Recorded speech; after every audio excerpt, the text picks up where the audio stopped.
Hi, my name is Volkan Sezgin. Today I will be presenting my paper, which is going to be published by İtobiad soon. Before starting my presentation, let me sincerely thank the İtobiad editors and reviewers for their excellent support throughout the whole process. The title of my paper is How Will Turkey-EU Trade Relations Change During and After the Ukraine-Russia War? As you all know, the war continues to threaten world economies, international trade, and global supply chains.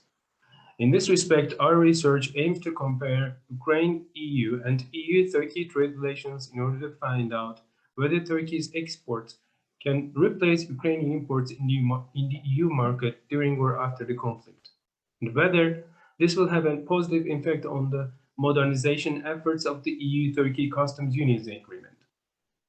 For this purpose, we quantitatively analyzed Turkey-EU and EU-Ukraine trade figures between 2007 and 2021 using reliable sources like TradeMap and UN.com trade data. The war between Russia and Ukraine is expected to change the economic and trade relations in Europe and Eurasia, among other places, including EU-Ukraine and EU-Turkey commercial relations as well. Ukraine and Turkey have signed a free trade agreement just before the war began in February 2022, and these countries are among the two crucial suppliers of the EU market. Both for Ukraine and Turkey, the EU is the largest trade partner, as it accounts for around 40% of Ukraine's total trade in 2019. Ukraine was the 18th biggest trade partner of the EU, accounting for around 1.1 of EU's total trade. Similarly, in 2021, Turkey was the sixth largest trading partner for EU exports of goods and also the sixth largest partner for EU import of goods. The reason why we decided to investigate this important subject is that up to date, there are no major studies which focus on how Turkish trade relations with the EU may change if Ukraine would not be able to supply to the European Union market for a long time due to the war, leaving certain gaps required for further attention. For our analysis, we first checked top 100 export products of Turkey and Ukraine to the EU in 2021. We determined the shares of Ukrainian and Turkish products in the EU's total imports and took into account of the products whose shares have been more than 1% in the EU's imports from the world. Our findings show that initial findings show that Turkish exports might replace Ukrainian imports targeting EU, particularly in 5 main product groups. We identified that Turkish origin two iron and steel products, which lie under the HS codes of 7208 and 7209, one agriculture and 2 electrical machinery and equipment have the advantage in the EU market to gain some of the Ukrainian market share, while the competition will be severe with other suppliers like China.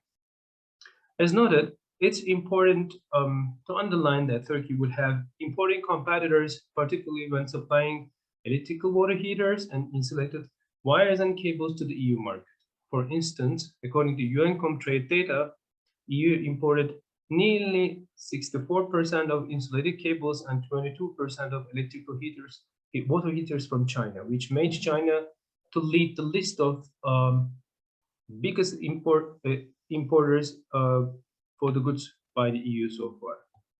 The competition to supply flat rolled products of iron to the EU market has been quite intense in the recent years as well. Turkey was a major exporter of these items in the EU in 2020, according to the data that we collected, followed by Russia and Ukraine. Explicitly, if the war continues, Turkey may further dominate the market in the upcoming term as well. Ukraine and Turkey ranked the 4th and 5th respectively in the list of the largest exporters of cold-rolled flat iron products to the EU market in 2020. As the first 3 countries, the biggest exporters in the list were South Korea, United Kingdom, and India. So when supplying nuts to the EU market, which might be considered another crucial product which Turkey might be able to increase its exports to the EU during and after the war, Turkey ranks the second after the United States of America, while the United States has a share of nearly 56% in the imports of the EU in 2021.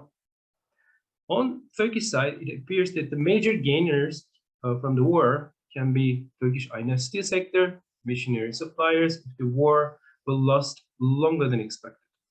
Although shares of Ukrainian textile products barely reach 1% threshold in the EU's imports, Turkish textile producers may also gain some shares of the Ukrainian exports in the European markets, although the impacts may be minimal. Some scholars assert that the war could trigger the pace of the modernization discussion to speed up if the EU would depend more on the Turkish goods. The modernization discussions of the customs union agreement between Turkey and EU.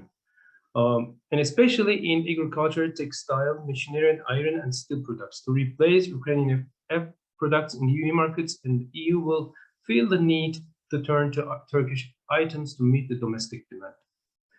Our study reveals that this would not possibly be the case, since if Ukrainian products will be out of the market for a long time, the competition to fill in Ukraine's gap will be severe as China and others currently dominate the EU market for some selected product categories, as I mentioned earlier in this presentation, where Turkey may have a chance to step in.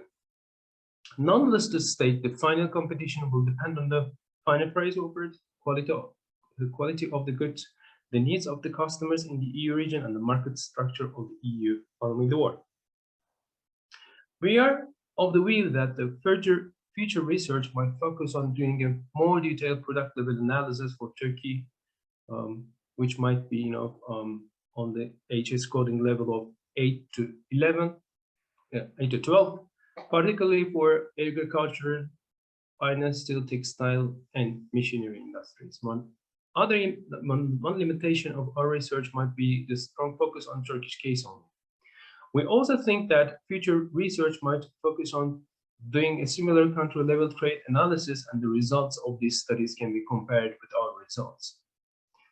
That's the end of my presentation. So thanks for sparing time to listen to my presentation. And once again, I would like to thank Itobiad Journal for giving me the chance to present my work. Have a good day.